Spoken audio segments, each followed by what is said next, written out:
তোমার চাচা কিছুই বুঝায় বলতে পারে নাই। তুমি যখন আসছো তোমার চাচা ভাবছিল আসবে না, তোমার চেহারাই দেখবে না, কিন্তু তারপরও দৌড়ায় ছুটে আসছে তোমার এক নজর দেখার জন্য।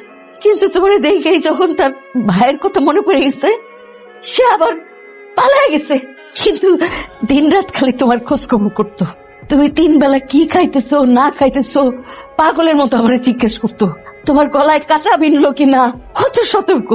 তুমি যখন রাত্রে ঘুমাও একটা মশা যেন তোমার কামড় দিতে না পারে কতবার করে আমাদেরকে বলতো, শালুরে দিয়ে দিয়ে বারবারে কয়েল দিয়ে পাঠাইতো যে যা কয়েল দিয়া রাতুলের যে যেন একটা মশা না কামড়ায়।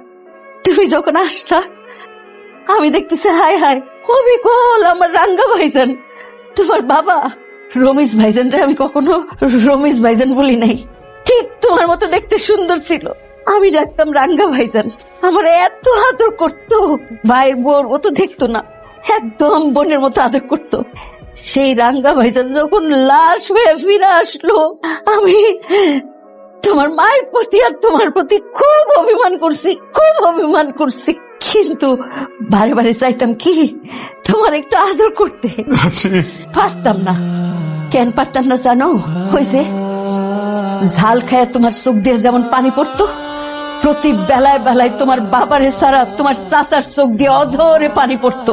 হ্যাঁ, সেই জন্য আমার জিদ আরো বেশি বাড়তো। আমি বিভিন্ন তিতা কথা কইতাম তোমারে। কেন কইতাম? অভিমান করে কইতাম। কিন্তু ওই যে ছাদের মধ্যে তুমি যখন আমার জড়ায় ধরলা, আরে কি শান্তি, কি শান্তি। আমার মনে হয়েছিল আমগো রাতুল আমি একটু জড়ায় ধরি, কিন্তু পারি নাই। তুমি যখন চলে যাও তোমার কইজার মধ্যে চাপকায় ধরি, কেমনে ধরবো? আমার রাঙ্গা ভাইজান রে আমি পাইছি, ফিরা পাইছি আমার রাঙ্গা ভাইজান রে।